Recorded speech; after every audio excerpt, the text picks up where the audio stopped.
Bonjour tout le monde, c'est moi Charlotte. Aujourd'hui, nous allons étudier les paroles de la chanson française, ou en français, Voyage, Voyage, chanté par Desireless. Ok, on y va.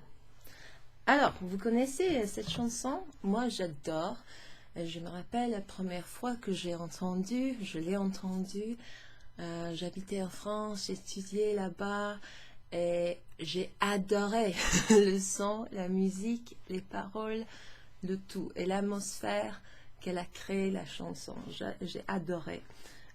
J'ai toujours adoré depuis alors. So I have always loved the song since the first moment I heard it when I was studying in France. It was actually playing on an LP, like a genuine 80s LP. So I heard it in all its kind of original format glory. So I'm going to play you this song. I'm not going to play the whole thing, but I'll play a little bit so you get a sense of the sound, okay? On y va.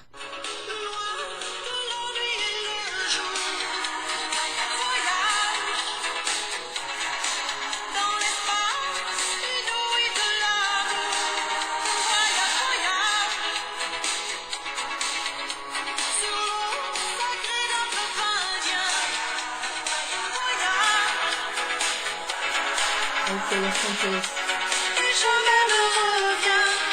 Ok, ça suffit. J'aime trop.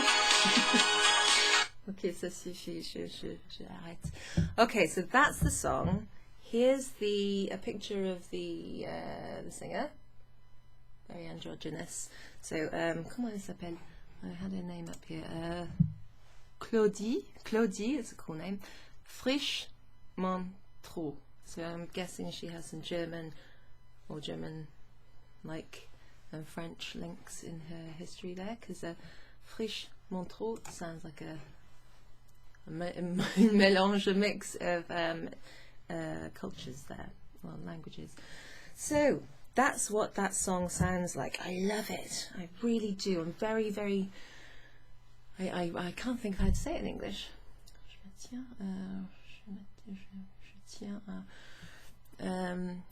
I feel very close to this song. I love it, basically. So it's one that I want you to know. So the name is Voyage, Voyage, and that means travel, travel. Okay, it's the verb form. You can see it here. Where's my finger? Voyage, voyage, voyage. Listen to the way that Y, the Y, se prononce. Voyage, voyage. The V-O-Y, voy, voy. It's as if there's a W in there. Voyage, voyage, voyage. You'll see it also in the word royaume, royaume. And if you're a British person, then that's a useful word to know. Royaume, R-O-Y-A-U-M-E.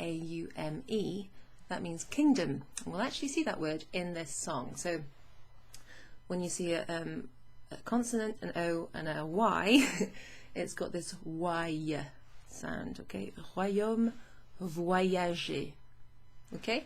So voyage, voyage is in the tu form, the tu as in the informal singular way of addressing someone. So the singer, the person singing the song is addressing you, someone they know, or someone that they're familiar with, around the same age, that kind of thing.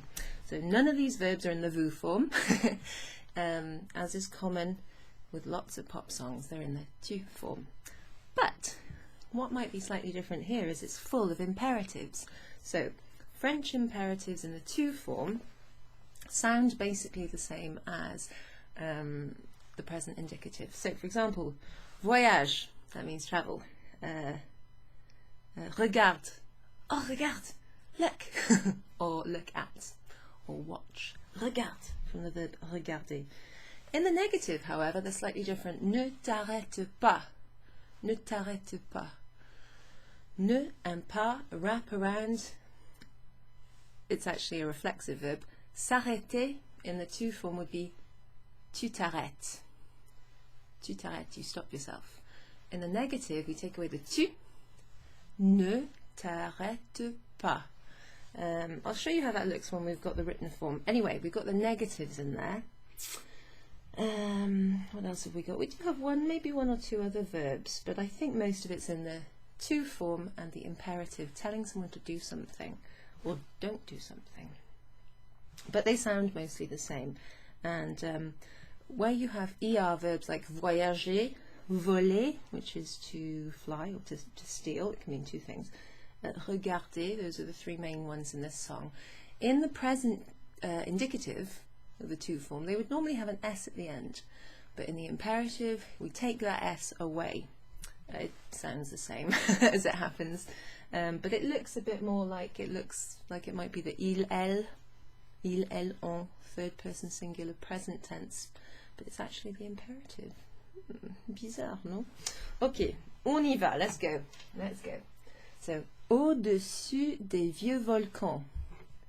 I should probably explain that there's some kind of quite dense vocab in this, lots of geography related vocab, which I love, all right, and I'm into geography and terrain and land and like physical elements of the world. So this has got some useful ones here, okay? Au-dessus, au-dessous, that means above. Au-dessus, very close to the word for below, which is au-dessous. Au-dessus, au-dessous, au-dessus, au-dessous. In fact, I notice we have the word sous here, S-O-U-S. So the word above, this one here, au-dessus, looks very similar to the word for below.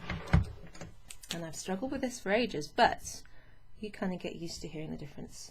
So this is above, au-dessus, this is below, au-dessous, ooh, low, high. Even actually the pronunciation reflects the meaning, I think. So this is also something I try and get across to students, and I remember my French teachers trying to get it across to us.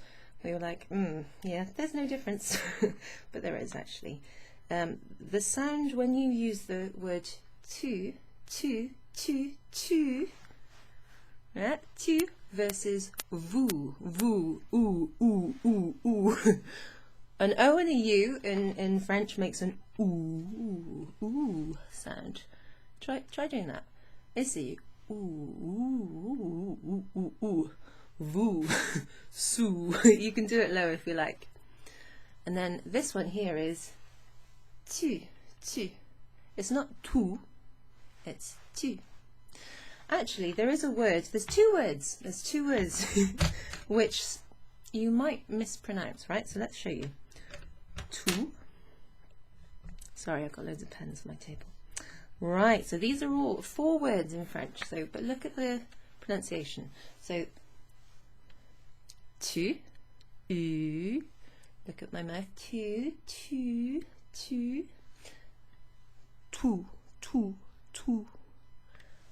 tu, you can't see my mouth, tout,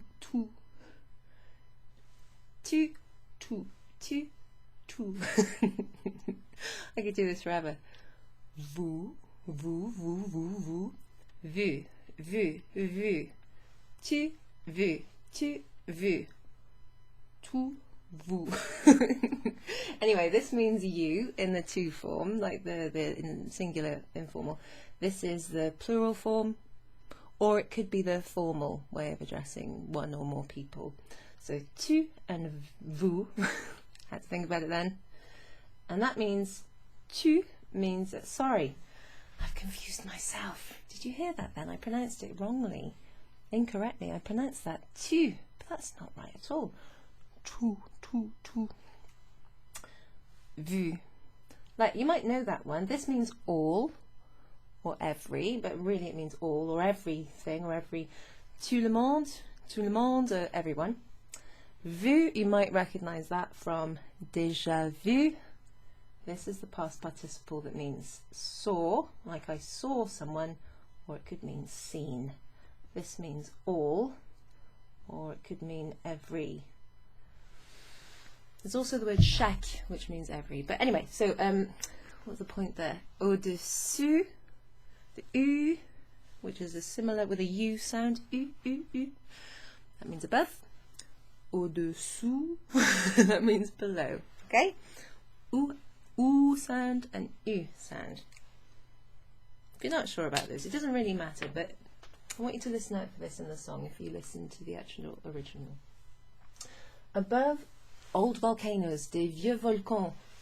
Des vieux volcans. Au-dessus des vieux volcans. Au-dessus des vieux volcans. Glisse des ailes sous le tapis du vent. Okay, des ailes. Des ailes, wings. Des ailes. Des ailes d'un oiseau, par exemple. Des ailes d'un avion. Could be the wings of a bird, the wings of a plane. Des ailes. Right.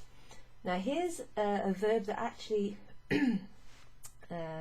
conjugates in accordance with des ailes.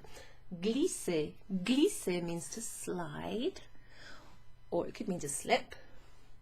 Ça glisse, that means it's slippy. But here, it can also mean to glide, okay? To glide or slide across something. So it's all quite poetic and descriptive. Des ailes glissent sous le tapis du vent. Wings fly. I guess it's talking about a plane. Oh, sous le tapis du vent. Under, under the tapis.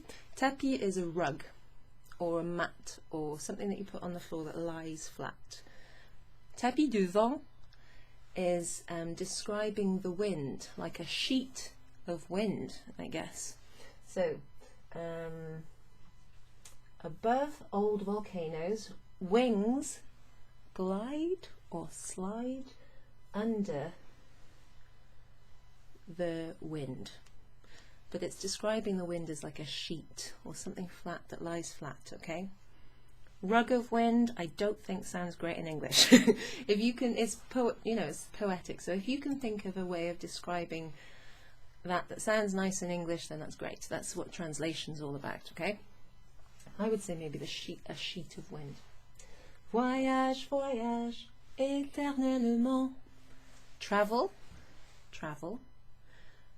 Éternellement, eternally. So that's an adverb there.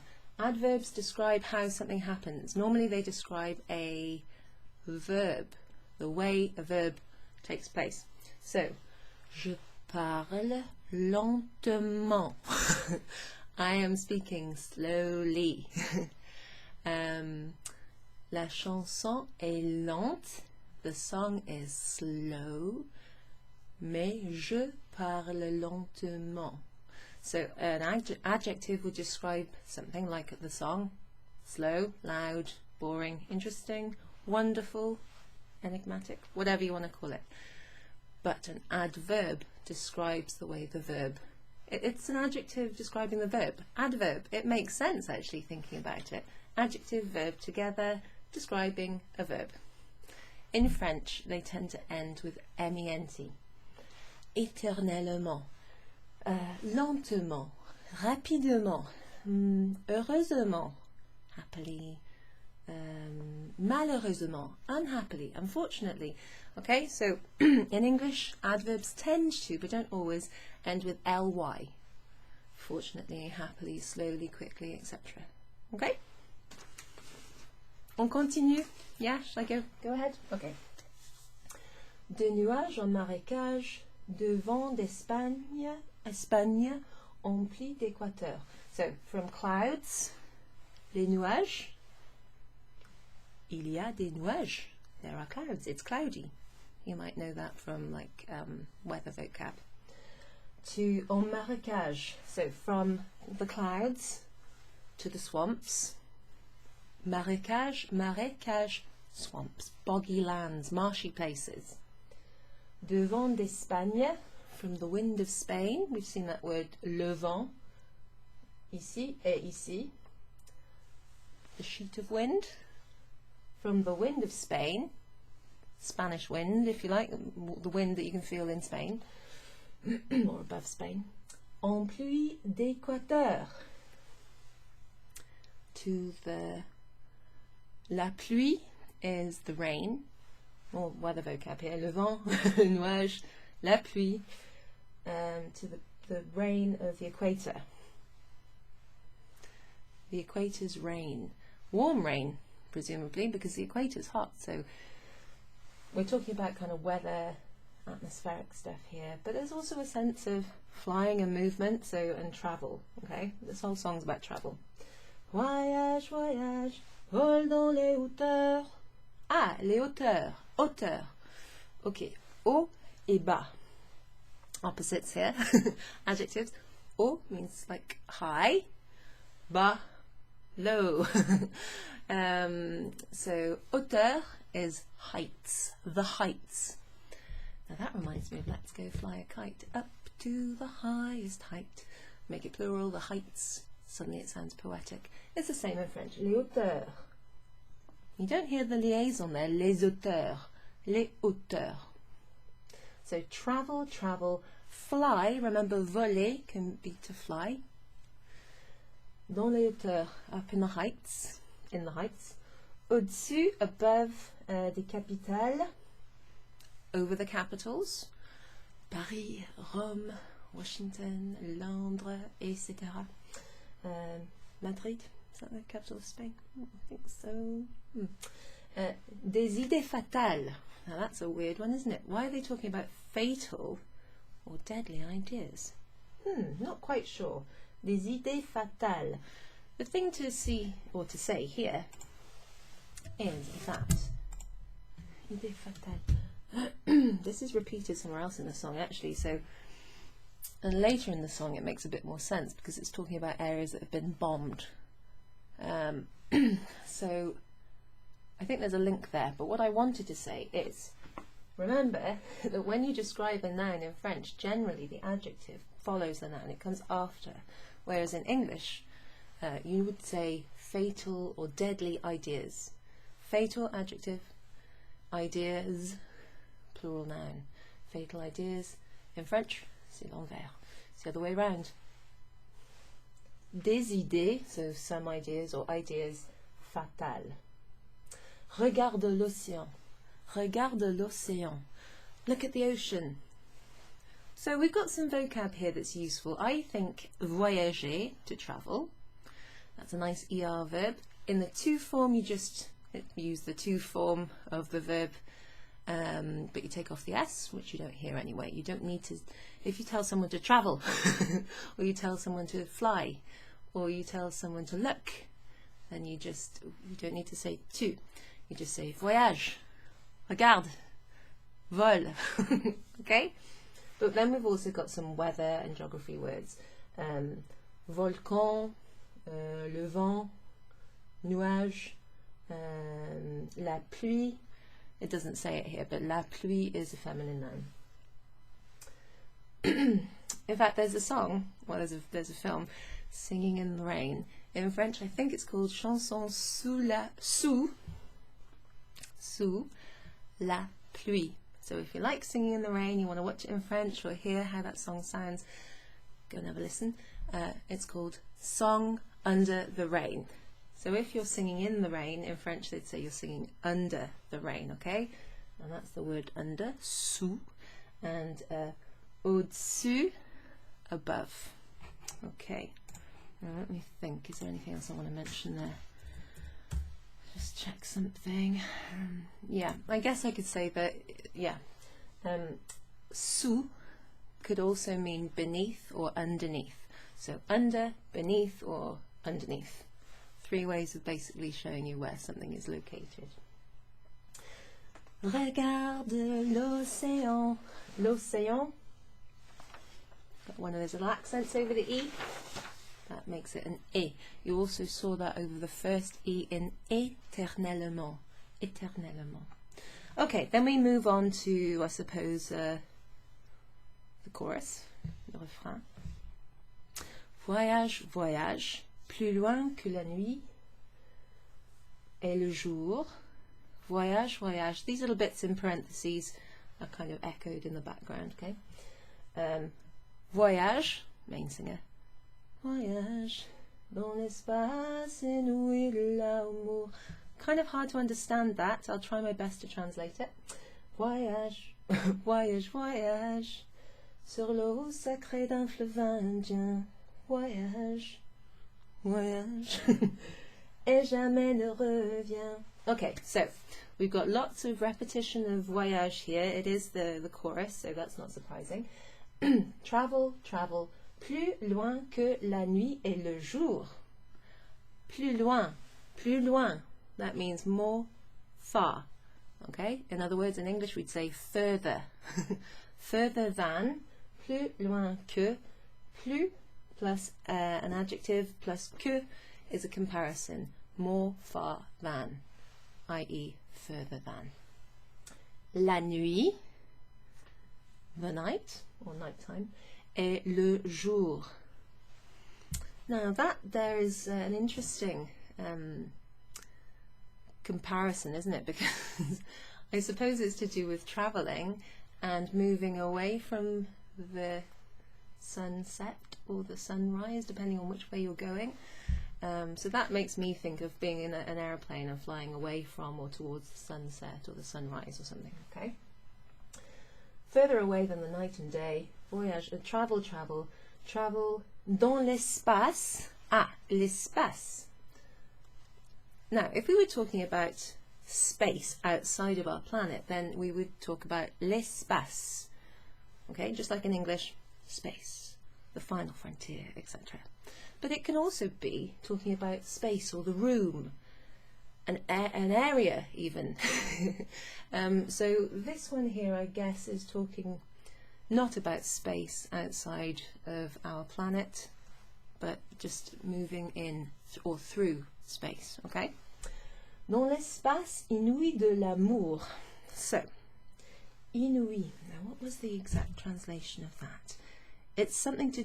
yes. Right. So, I would translate this as in an unbelievable place or space of love. Okay? So, that's a very positive thing, isn't it? Inouï, if you look up this word, it's something to do with like being unbelievable. Inouï, inouï. Yeah, incredible, amazing, unheard of. So, inouï de l'amour is not quite the same structure as using it. Like this sounds like it's full of it sounds like this is the noun and that it's full of love. No, actually that does kind of make sense, but I would inouï I would use as like in English as like amazing, incredible, unbelievable in like a really positive way, place of love. So even though it doesn't look like an adjective, it kind of is when you translate it, okay? So, travel in an unbelievable space, or loving space, place of love, space of love. It's more space than place. Let's move on to this bit. Voyage, voyage sur l'eau sacrée. L'eau sacrée. Sur l'eau, that means on the water, l'eau. Sacré means sacred. Remember, sacred water, l'eau sacrée, the adjective comes after the noun. D'un fleuve indien. So travel, travel on the sacred water of an Indian river. That's nice, isn't it? Sur l'eau sacrée d'un fleuve indien. Un fleuve indien, an Indian river. Voyage. Et jamais ne revient. Now this bit here means never come back. Jamais ne plus the verb. That's like the imperative. Never come back. Alright? Jamais can mean never. If you say jamais, jamais, it's like never ever. And then revient is from the verb revenir, to come back. Venir is to come back. You put re in front of it. Now, let me see. Okay, so we're on the second verse here. So, Again, lots of geography references. Sur le Gange ou l'Amazon. Can you see what I'm pointing at here? Oui. On the Ganges, that's a river, un fleuve, un fleuve indien, Bangladeshi Indian river, ou l'Amazon, or the Amazon River, okay, moved over to the South America. Chez les blacks, chez les sikhs, chez les jaunes. Right, now you may have seen that word chez before, used in front of, for example, chez moi, chez David, chez eux, chez nous. So, normally chez comes before someone's name, or an emphatic pronoun, a pronoun which tells you whose place it is. So, maintenant je suis chez moi. Right now I'm at my house, my place, chez moi. You guys are probably chez vous, at your home or houses. So chez is to do with like a kind of place and also maybe a sense of ownership, okay? So chez les blacks, basically that's where black people live. This probably sounds quite outdated now, but I didn't write it. Chez les blacks, so that's like les noirs, people with black skin or dark skin. Chez les sikhs, where the Sikhs live. And then this one here, probably wouldn't use this in English, but chez les jaunes, talking about people with kind of yellowy kind of skin. So I'm guessing like Asian, East Asian, Chinese, Japanese, that kind of thing. But I would stay away from saying chez les jaunes. It's kind of got a bit of an offensive undertone, I think. Anyway, worth mentioning. So this means whether you're on the Ganges or the Amazon, whether you're where people with all different colour skins live, travel. Dans tout le royaume. Remember I mentioned how to pronounce that consonant O and a Y. Voyage. Royaume. Royaume. Royaume. Voyage. So that word there means kingdom.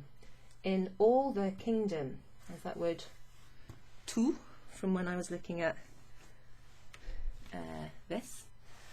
Tout, all or every. So, in all of the kingdom. Alright, throughout the whole kingdom. This is basically telling you just travel, go everywhere you can. And I agree with that. J'en suis d'accord. J'en suis d'accord. Sur les dunes du Sahara, so we're back to describing the terrains in different places. On the dunes, yeah, like the dunes, sand dunes, of the Sahara. So we've got lots of these combined prepositions. Du, that means de plus le. Le Sahara, that's the desert. So du is just what you get when de is followed by le. It becomes du, okay? If you see du at the beginning or like somewhere else in this song, which I can think of, there's a few at the beginning, it can also mean from the. So in French, du can mean of the, as in possessive, belonging to, or it can mean from the. So it's quite useful being familiar with those. Sometimes du can mean some. Je veux du café. In fact, where is my drink? Where is my coffee? Ici. J'ai mis mon café sous la table. C'est bien. J'aime bien du café le matin. I really like some coffee in the morning. We're still the morning, yes. So, look out for du. It can mean a few things. Of the, from the, or it can even mean some. It's a useful little thing. So, from the dunes of the Sahara, to the islands of Fiji. You can't see it very easily there, but that's spelt F-I-D-J-I. Des îles Fiji au Fujiyama. Right, I had to check Fujiyama. So that's Mount Fuji in Japan. That's its actual kind of Japanese name apparently. So from the Isles of. So here we've got de. That means de plus les. Of the or from the becomes de when it's preceding a plural noun. from or of the islands, Fiji Isles. Fiji Islands, okay, it's plural. Fiji tells you where they are. The adjective comes after the noun because it tells you where they are. And then we've got au. That's a plus le. So that, when you've got a plus le, it changes to au. And it has to do that in French in order to be correct, okay? You won't normally say à le. Sounds really bad. You could say à la, if whatever follows is feminine, but otherwise, au. When you say, for example, je vais au supermarché, the reason you say au, it's the same word as that, like au, go in a bit closer, it's because it's le supermarché.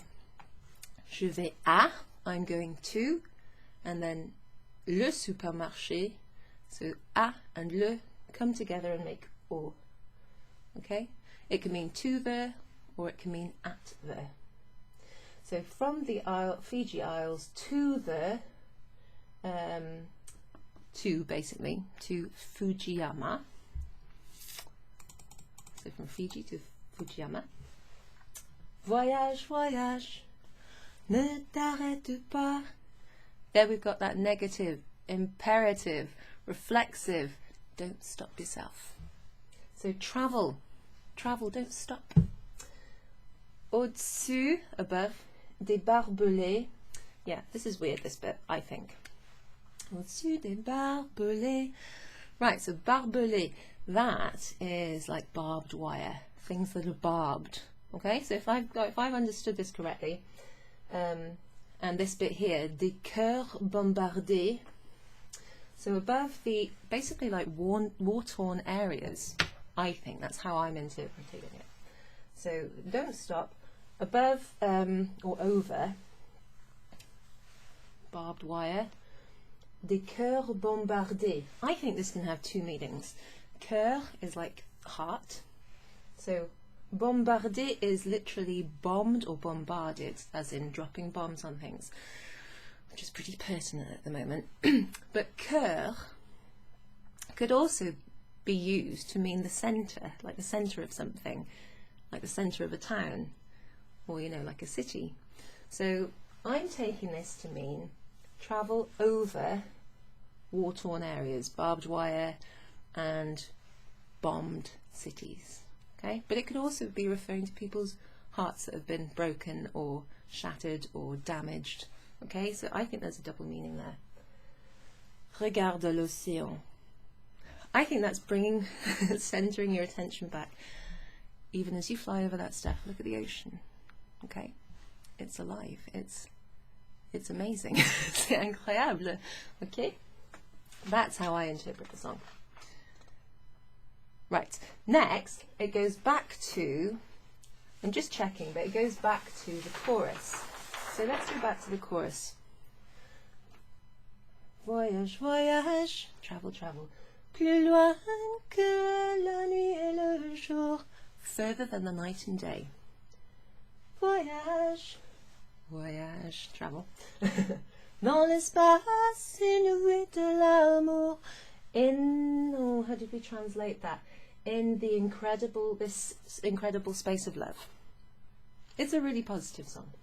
Voyage, voyage, sur l'eau sacrée d'un fleuve indien. I love singing that line. On the sacred water of an Indian river. Sounds delightful. Voyage, voyage, et jamais ne revient. So keep travelling, travel, travel, travel, and never come back. You know, this is really making me want to travel. Okay, so we've done that bit, and now we get to sort of the third, I guess, the third verse. I think that's all, yeah. So here we see a few new bits of vocab and some bits that we haven't seen before, okay? Typical of a song, ties a few little phrases together again. Au-dessus des capitales, above the capitals. Des idées fatales, deadly ideas. Maybe that's referring to war-torn areas, the heartaches that you see along, along the way. It's not all, you know, it's not all lovey-dovey stuff, is it? When you're travelling, you do see sad things. It might be about that. Regarde l'océan. So we just kind of had that in the bit before. Look at the water, look at the ocean. Voyage, voyage, plus loin que la nuit et le jour. Right, now, I'm sorry about me singing all the time. I do love singing. J'adore chanter. But it also helps you get used to how the words are said in the song. It's, you know, the whole point of learning with songs is to introduce you to new vocab, to get a melody into your head, because it's much easier to remember words, structures, even the gender of words.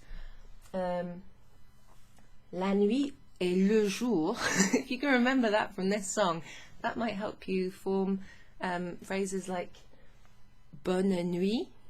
Bonne is a feminine form of good when it comes before night. Bonne nuit. You even pronounce the E at the end of bonne, bonne nuit, whereas you would say bonjour, bonjour, bonne nuit. You don't say bonjour, and you don't say bonne nuit. Okay, so if you can remember the gender of these two nouns, maybe you can remember how to agree an adjective with those nouns. So the point of showing you these songs, going through the lyrics, is to get you to remember things through music and melody, but also to introduce you to some, I think, great music from various eras and groups who you might not have heard otherwise, okay? And I love this. You can always mention it to me and it will get me happy. There's also loads of verbs, useful verbs, voyager, for example, and then little things like comparatives or imperatives, like regarde. You know, even if you just remember how to say one or two things from this, you can say them with confidence, you know, and it will make you feel good. It will make you feel like you've progressed. So there's lots of merit in listening to and learning through songs. So thank you for taking the time to listen. If you're still watching, bravo, c'est bien. Okay. Plus loin que la nuit et le jour. Voyage, voyage dans l'espace inouï de l'amour. Travel, travel in that incredible place of love. The other thing is songs repeat stuff. And so it's a good way to like hear words again and again without it being like, you know, learning by rote. So, but repetition does obviously help things to go in. And I can check back when you've gone through vocab at the beginning and then again in like a chorus and right at the end. By that point you might be like, ah, yeah, that means above. Au-dessus. Yeah, voyage, voyage, that means travel, travel. If you get into that point, great, because you know what I'm talking about. You don't need to hear it again. That means you've learnt. C'est bien. So, sur l'eau sacrée d'un fleuve indien. Sur l'eau sacrée d'un fleuve indien. Right, the thing about this, l'eau, lots of people struggle with how to say water in French because it looks weird. E-A-U. E-A-U. E-A-U. How do you pronounce that? It's pronounced O. O. Just like the letter O in French. O. If you're asking for water, it's best not to say l'eau, l'eau, l'eau, because you want to ask for some water. So I'll just show you how to do that. De l'eau, s'il vous plaît. De l'eau, de l'eau. So there you go. So l'eau means water on its own, or the water, the sacred water of an Indian river, for example. L'eau sacrée d'un fleuve indien. But if you're asking for some water, please, you want to say de l'eau. That bit means some in front of, or de and the L apostrophe equates to some in front of a noun that starts with une voyelle, a vowel. SVP means s'il vous plaît. And you can always make your request more polite by saying, est-ce que je peux avoir de l'eau, s'il vous plaît? Est-ce que je peux, is it that I may have some water, please? Or puis-je avoir de l'eau? May I have some water? Anyway, de l'eau is some water, okay? Use that if you're going to ask for some.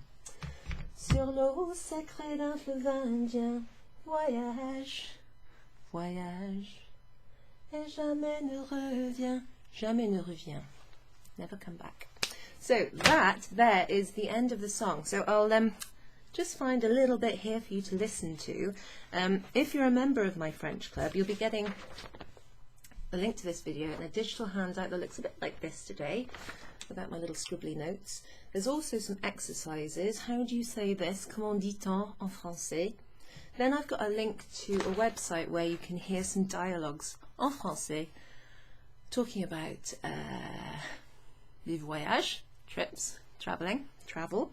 And there's also some useful transcriptions where you can go back and check what's been said in the dialogues by reading the text. Okay, so if you're interested in joining my French club, let me know. I'll be doing probably some more songs this year, not every month, but just because they're great things to learn, and you can also learn and become familiar with some new music, probably new at the same time. They'll also, I should say, for local people, at some point, maybe next month or the month after, in the summer, there'll be some opportunities to meet up in person again. I can't commit to every month, but if you're local to Chepstow, Monmouth, Gloucestershire, maybe we can meet in person and just parlons en français, hein? Let's speak in French. Ok, merci beaucoup et à la prochaine fois. Au revoir. Merci.